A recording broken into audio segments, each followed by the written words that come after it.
पालघरमधील मासवण आदिवासी आश्रमशाळेतनं एक धक्कादायक घटना समोर आली आहे। तापाची लागण झाल्यानं आठवडाभरात 2 विद्यार्थ्यांचा मृत्यू झालाय, तर 35 विद्यार्थ्यांवर उपचार सुरू आहेत। या गंभीर प्रकरणी मुख्याध्यापक आणि वसतिगृहाच्या अधीक्षकांवर निलंबनाची कारवाई करण्यात आली असून संस्थाचालकाला कारणे दाखवा नोटीस बजावण्यात आली आहे। या प्रकरणाचा आता SIT मार्फत अहवाल येणार आहे, त्याची चौकशी होणार आहे।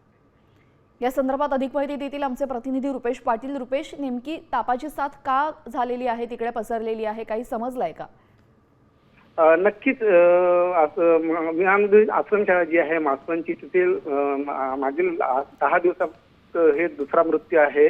एकूणच बघायला गेलं तर विद्यार्थ्यांची परिस्थिती चिंताजनक आहे। काही विद्यार्थ्यांना मासवण आरोग्य केंद्र, तर काही विद्यार्थी मनोग्रामीण रुग्णालयात उपचारार्थ दाखल करण्यात आलेले। साधारणतः 35 विद्यार्थ्यांना ताप आणि सर्दीची लागण जी आहे ती झालेली आहे आणि याची कारवाई म्हणून एक मुख्याध्यापक आणि 2 अधीक्षकांवर करण्यात आलेली आहे। निलंबनाची कारवाई ही करण्यात आलेली आहे। एकूणच पुढील तपास जो आहे तो SIT स्थापन करून प्रांताधिकारी अपूर्वा बासूर यांच्या अध्यक्षतेखाली समिती स्थापन करून ही पुढील तपास जो आहे तो सुरू आहे। जी, धन्यवाद रुपेश दिलेल्या सविस्तर माहितीसाठी।